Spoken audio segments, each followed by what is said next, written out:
Hey YouTube, and welcome back to my channel. If you guys don't know me already, I'm Tia. I'm an American living in Italy, and I'm doing this little series following the process of me buying a house here.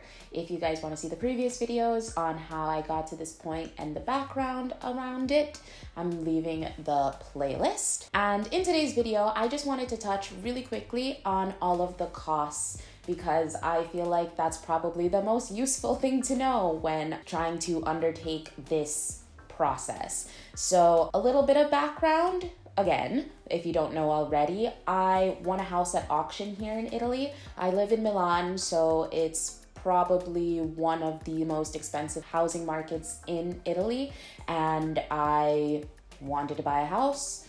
Couldn't find anything on the normal market. Things were literally disappearing before my eyes. And so I just tried my luck at the auction market and I ended up winning an apartment.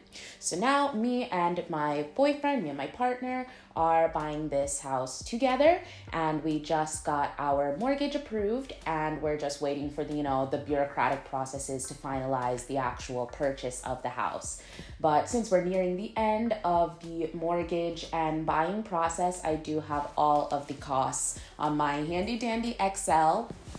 And so I'm just going to explain all of the different costs of this process and, in retrospect, tell you which ones I think were necessary, which ones probably weren't, which ones are on the higher side or which ones are on the lower side based on what I did. So the first thing that you want to consider is whether or not you want to go into buying a house with an agency. I use an agency to buy my house at auction, and for me, I think it was necessary. If I look back on it, would I have won the house at auction if I didn't have the agency? I don't think so, because they did tell me how to approach the auction. They did make very clear what all of my costs would be, and this gave me a clear idea of my budget and how much I could push in the auction room or not. They gave me a lot of information and a lot of guidance, and also, as agencies should do, they did a lot of stuff for me. So being that it was my first time approaching this process, I have a full-time job and I wouldn't have had the time to do all of the research necessary to know all of the things that they knew. For me, yes, having an agency was absolutely necessary. If I feel like doing this again, or if you are a person that maybe has more time and is able to research, I think maybe you might be able to go without the agency. It's not rocket science, it's just bureaucracy. And if you're patient enough, you can get through it. But I didn't want to take any risks my first time around. I didn't want to stress myself out, even though I did end up stressing myself out anyways, but that's beyond the point. For me, I thought the agency was pretty necessary.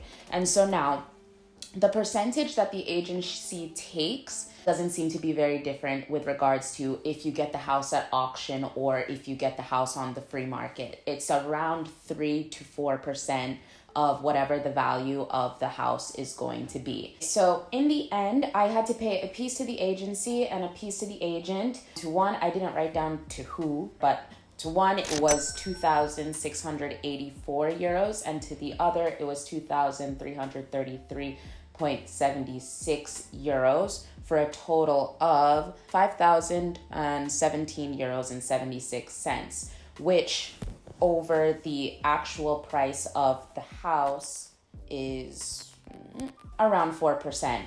The only difference is obviously the agency, when you're buying on the free market, takes a percentage of the whole cost of the house, whereas with the auction, they took a percentage off of the base price of the house. So say it was starting at 60,000, they would take a percentage of the 60,000. They wouldn't take a percentage of however much you end up taking it for. So if it started at 60,000 and you end up getting it for 500,000, you're still gonna pay the same amount. So that's good. In the end, like I said, after doing the math, there was no real difference in the cost of how much the agent would have taken, whether I got it on the free market or at the auction. The real difference is I wouldn't have found an apartment in Milan for 121,000 euros on the free market. So since you're able to get the house for less at the auction, that's why you end up being able to pay less in total. Hope that makes sense. But the point is, all in all, for the agency to buy the house, I paid around 5,000 euros. And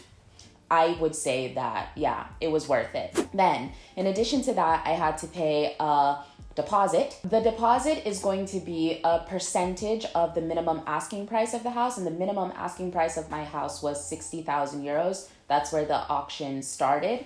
And so my agency told me that it's always better to put down a little bit more than the minimum. So the minimum in my case, 10% of the minimum asking price was 6,000, and I put down 6,100. So right now for the agency and the deposit, we're at 11,100 euros. Then there is the mortgage broker. So if you guys watched my last few videos, you would have seen that I ended up getting a mortgage broker to get my mortgage because I have a pretty special circumstance as a person, and then when you add COVID on top of that, it was really difficult to just walk into a bank and ask for a mortgage in my specific case. So I did need a mortgage broker. And at first I wanted to go with the in-house one at the agency, and she didn't really cost much. She was gonna be like less than 2,000 euros. It was supposed to be 2% of the mortgage that I was asking for.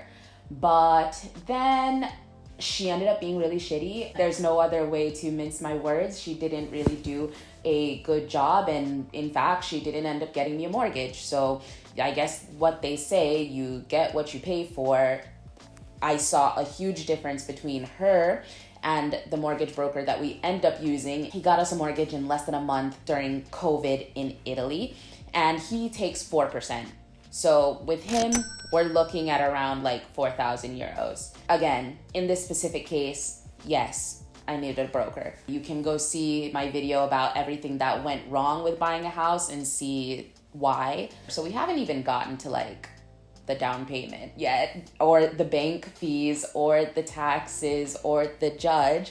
And we're already at 15,100 euros. Then there are the taxes and the fee of the judge. I mean, this isn't that bad because basically you have to pay taxes on the fact that you're buying a house. And since it's my first house, I did get a tax break on that. And you also have to pay the fee for the whole, process of the court working. And also you have to pay for, the fact that the judge is signing over the house to you. And this is useful because in the case of getting the house at auction, you don't need a notary to do this part. The judge does it for you all in one motion. So it does end up costing a little bit less than if you had needed to do it the free market way and use a regular notary. So that cost is supposed to be 2,200 euros, all of those things lumped together, the taxes and the judge.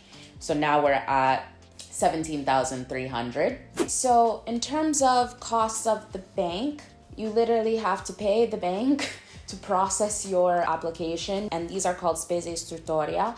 And for us, that is going to be 580 euros. Then there is like a obligatory insurance that you have to put on the house, in case it blows up or catches on fire. And so that is going to be 908 euros. From what I understand, in some cases you can pay this monthly for like ever, and in other cases you can just pay it once. This is going to be our only payment, and then the house is covered. And then a tax, because there are always taxes, 242 euros. So all of these put together bring us to 1,730 euros. So now we're nearing the 20,000 mark, and we haven't even gotten to insurance or the down payment. So those are the costs of the professional services to help us get the house, the bank, the taxes, and all of the various people involved. Then on top of that, because we're young, the bank insisted, I actually haven't understood if it's obligatory or not. I think it is though. They insisted that me and Enrico each get life insurance policies to cover our halves of the mortgage in case something happens to us. That half of the mortgage is covered. And so since I'm younger, mine costs 855 euros and his costs 906 euros. So add that. We're at 20,791 euros and 79 cents. Then the Notaio. because you have to legalize not only the buying of the house, but even before that, you have to legalize getting the mortgage from the bank, and you have to pay somebody to look at that and say this is real and stamp it, essentially.